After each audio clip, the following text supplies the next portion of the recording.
ერქოში ადასტურებენ, რომ აუცილებლად მიმართავენ ქართულ ოცნებას და კობახიძის გუნდს ამ შემთხვევაში, რომ მიიღონ შეწყალებასთან დაკავშირებით გადაწყვეტილება, მათ შორის ისაუბრებენ მიხეილ ყაველაშვილთან, თუმცა ზუსტ თარიღს არ ასახელებენ, რატომ არ ჩქარობს პატრიარქი შიო მესამე.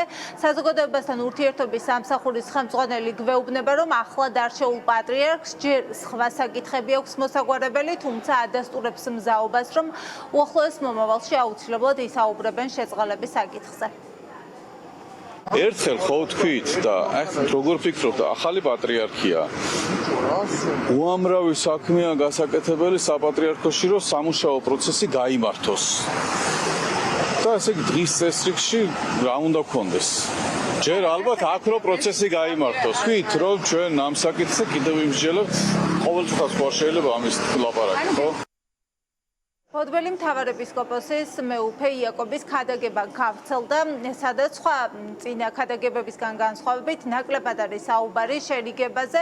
ამ შემთხვევაში მეუფე იაკობი მიმართავს საზოგადოებას, რომ იმაზე მეც ნუ მოსთხოვენ ეკლესიას, ვიდრე ეს არის მათი საქმიანობის სფერო. გარდა ამისა, ამბობს, რომ ხელისუფლებებს ამ შემთხვევაში ეკლესია ძალაუფლების ამ შემთხვევაში ამბობს, რომ ხელისუფლება და ეკლესია გავლენებისთვის ერთმანეთს არ ეჯიბრებიან. უწმიდესმა ძალიან ძლიერი გუნდი დატოვა. ეკლესიის მართვაც ვიცით და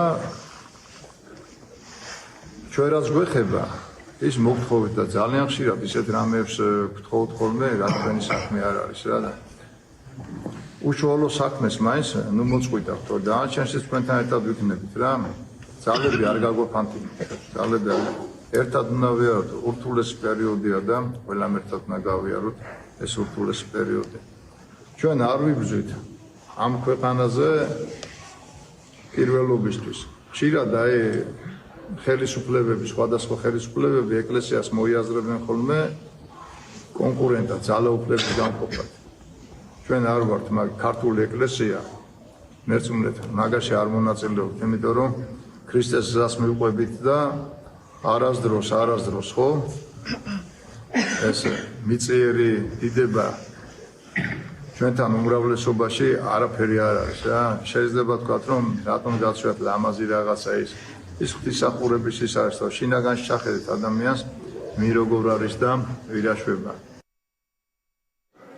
ეკლესია რომ აქცენტს გააკეთებდა შეწყალების საკითხზე, ამის მოლოდინი თავად საპატრიარქომ გააჩინა, როდესაც აღიარეს, რომ სამჯერ მიმართეს ქართული ოცნების ხელისუფლებას პატიმრების გათავისუფლების მოთხოვნით, თუმცა უარი მიიღეს და ახლა უკვე პატრიარქი შიო მესამე გეგმავს კიდევ ერთხელ დააყენოს დღის წესრიგში პატიმრების ციხიდან გამოშვება.